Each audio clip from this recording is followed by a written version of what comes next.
সোনারপুর থেকে গ্রেপ্তার ৫ বাংলাদেশি। গোপন সূত্রে খবর পেয়ে সোনারপুর থানার পুলিশ বৈকুণ্ঠপুর এলাকা থেকে তাদের গ্রেপ্তার করে।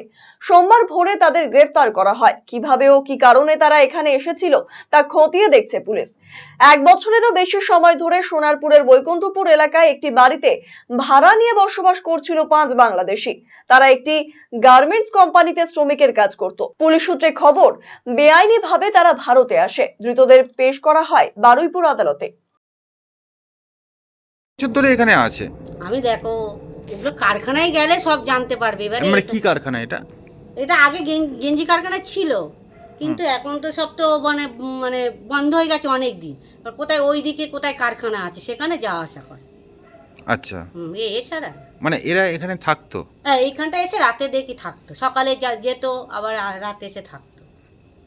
মানে আপনারা তো প্রতিবেশী, কত বছর ধরে দেখছেন? হ্যাঁ দেখছি ৪-৫ বছর ধরে আসা যাওয়া করছে, এটাই হচ্ছে। মানে আপনারা জানতেন ওরা বাংলাদেশের লোকজন?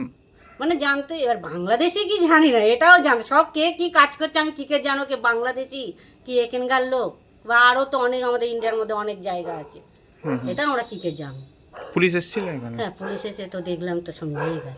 সবাইকে নিয়ে? কজনকে নিয়ে গেছে সেটা আমি দেখিনি, সবাই বলছি নিয়ে গেছে বলবো। এখন শীতকালে কেউ বেরোয় না, ঘরের মধ্যে থাকি, এই হচ্ছে কথা।